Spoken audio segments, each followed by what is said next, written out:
এই ধরনের ষড়যন্ত্র করে একজন ডাক্তার মহিলা, যিনি আমাদের ছাত্রী, যিনি পড়াশোনা করছিলেন, এইভাবে ধর্ষিতা হলেন।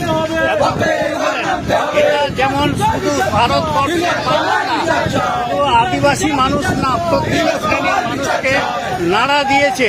এবং এই ঘটনাটা শুধু বিদেশেও এটা চলে গেছে যে এটা দরকার মানুষের। আমরা আদিবাসী সমাজ হিসেবে আমরা বার্তা দিতে চাই, এটা আমরাও আছি, আপনার পাশে আছি এবং ডাক্তারদের পাশে আছি। এই জন্যে আজকে আমরা এই পথ পরিক্রমা আমরা করছি এবং এটাই আমরা বলতে চাই। তবে পশ্চিমবঙ্গের যে কোনো জায়গায় যে ধরনের যে অত্যাচার মালদা থেকে শুরু করে দক্ষিণবঙ্গে সব জায়গায় এটা হচ্ছে। এবং এটাও যেমন আমাদের এখানে লেখাই আছে, আপনি দেখতে পাবেন যে আমাদের আর্থিকর ছাড়াও এবং আদিবাসীদের উপর যে অত্যাচার হচ্ছে তার প্রতিবাদেও আমরা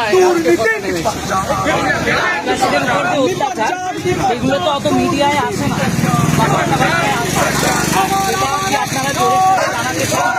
অবশ্যই আমরা চাই সর্বস্তরের মানুষ আমরা যেমন কথা বলছি তারাও আমাদের কথা মেলাক এবং এটা তারাও বিচার চান। এবং সেই ক্ষেত্রেও আমরা প্রত্যেকেই আমরা আহ্বান করছি যে এই ধরনের অত্যাচার হচ্ছে যেখানে তার প্রতিবাদ সব জায়গায় করা উচিত। আমার নাম মিলন চন্দ্র কুণ্ডু, সমাজের পক্ষ থেকে সমাজের পক্ষ থেকে আদিবাসীদের কণ্ঠস্বর, সব আদিবাসীরা কিশোর, মা বোনেদের কিশোর, দাদা ভাইয়ের কিশোর, আদিবাসীদের কণ্ঠস্বর। তুমিও চাই, আমিও চাই, তিলোত্তমার বিচার চাই।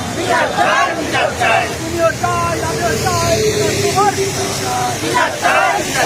বিচার চাই, বিচার চাই, আমার দিদির বিচার চাই।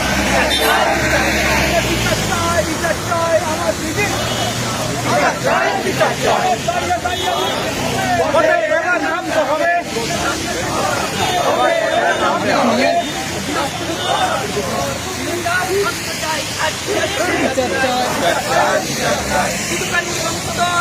চাই।